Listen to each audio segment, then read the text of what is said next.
All right, so we're here with our final guest for the day. We have a hot lawyer in our presence. Smoking hot. Right, of course, she's an entrepreneur as well and an international relations officer, Emanuela Daniel, popularly known as Hot Lawyer. Hi, dear, how are you? Hi, good morning. Welcome Hot to lawyer. Wake Up I like Nigeria. that. Hot lawyer.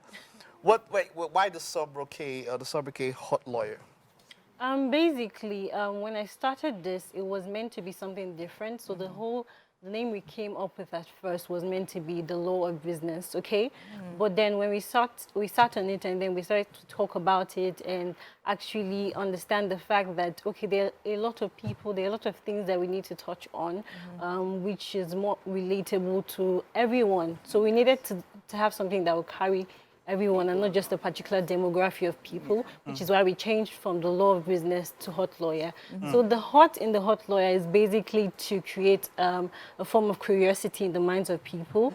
Yes, so basically we want people to be intrigued because it's rare for you to actually hear the word lawyer and then hear hot behind beside it, sorry. I feel like maybe the bar, they'll call you and tell you, drop that name. You're disrespecting the noble profession. Okay, so there's one thing that people don't actually know about the name the hot lawyer. So the hot in the hot lawyer doesn't actually mean hot like sexy and everything. But it could also mean hot. Yeah, it can also mean, but in our case, it actually means hot, like the brains are hot. The brain is hot, I told you. So that's basically what it means. So I want to ask you this. In the course of all what you've been doing on social media, which is the most misunderstood part of the Constitution or whatever that you've ever, that all through what you've been doing that you've come across? Okay, so I think it was a particular episode where I talked about the penal code, where they say that a man can lawfully correct his wife by using physical means with her, as long as it doesn't cause her grievous bodily harm. Okay, so when I posted that content out, there were a lot of backlashes. People were really confused. I don't think they really understood the message that it doesn't have to be harmful. It just has to be like probably like a smack on the face or something really subtle, okay? So that's basically one of the most misunderstood content I've had to put out there. And a lot of people came back at me with, okay, how can you say something like this? And at the end of the day, I actually rounded up the video by saying these are some of the laws which should be repealed because I'm not in agreement with them, actually. Okay. Yeah, and I think that in the course of humanity, you cannot, at every phase of our lives, you know, when it comes to different eras, we should have different laws governing us. So yes, there should be some of these ones that are in tune with the times. in tune with the times and all of So that. now, yes, so how was law school? I just wanted to know, what law school did you go to? Okay, I actually attended Lagos. Oh, Lagos so people campus, were the ones that they were clocking out and clocking in. How was that experience for you? Like, I know, so I studied law as well. Oh, really? Yes. And I ran away from Lagos Law School. But then again, I knew people that literally did not, struggled in Lagos Law School because they were like, oh yeah, it was difficult and all of that. So what was the experience like for you? Well, the experience was actually very, very good in the sense that a lot of people may have thought that, okay, Lagos is actually so uptight and everything's so serious and it's not really going to give me time to be myself. The pressure is too much, the tension is too much. But I actually realized that Lagos campus has a way of shaping you so that you're absolutely prepared for what you're up against, basically. So it was a good experience, sweet and bitter experience, basically. Yeah. So you're a social media influencer, as it were, and you are in a profession that prides itself in dignity and composure and all of that. How do you balance? Because on social media, you have to give us the sauce, as it were. You have to, there's some kind of a persona you have to put up all there. How do you balance that? Well, balancing for me is quite easy. I would say it's easy because the type of content that I put out there is not really something that contradicts my profession in any way. Do you always wear your Yes. beat? The bead, yeah.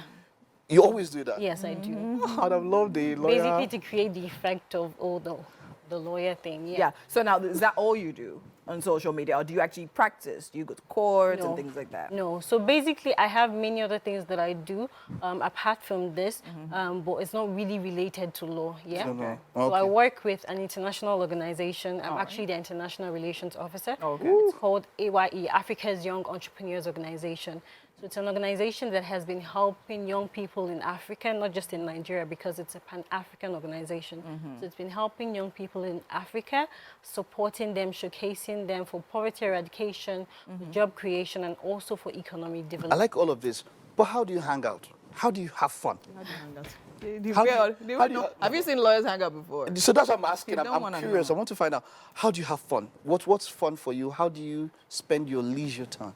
Okay, so one funny thing is you get to know that a lot of people in professional careers actually have two sides. So Okay. there are two sides to the coin. Yeah, There's the other- definitely two sides to the hot lawyer as well. So I said, you you see don't want to know. exactly. I remember the night we actually called to bar. That night was a disaster. Was a disaster. Yeah, so I wanted to ask this question, right? I hope, I mean, it's not you'll be able to help us out. So, I mean, not too long ago, a few days ago, the whole situation of Davido's situation was all over the place, left and right and everything. So a conversation I actually got in with some of my friends, we're talking about the blogger now that put this information out there against the will of the like Davido and the lady, right? And asking for money to take it down. So does that in any way contradict, or is that in any way illegal? Now we're talking about bloggers. So someone was like, oh no, it's her job. She's doing her job by putting information that is sought out, that that the owners of the information don't want out there. So now, would you say that is against the law, or can you say that is possible based on what she does?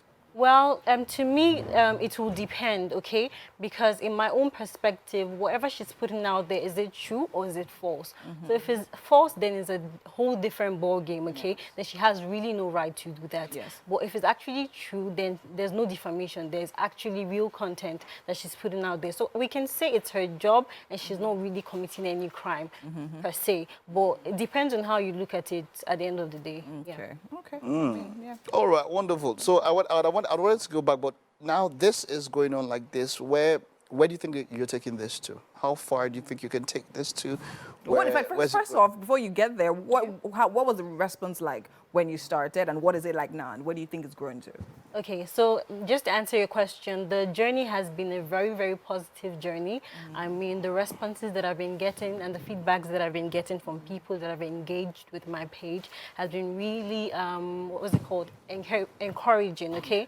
So basically, when I started, it was more like I was doing it for fun. I really didn't know where it was going to head. Yeah. So I was just like, okay, let me just try the water out. Let me just try and see how it feels and everything like that. So that's how I started. And like a joke, as they always say, it became something that it is right now. So Yeah. basically, where I think I'm going for this, for now, we're still building, we're still growing, we still have a really long road ahead of us. Yeah. So basically right now, I'm still trying to put out content there, inform people, because that was the main intention in creating the brand in the first place. So informing people, keeping people, because they say knowledge is power. Right. We're trying to hand that power over to the people so that they understand what the law is and they're able to fight for their rights if the need arises. So that's basically what we're doing now. But in the long run, I like the way you talk, and then we just have to round up now, but you always say we.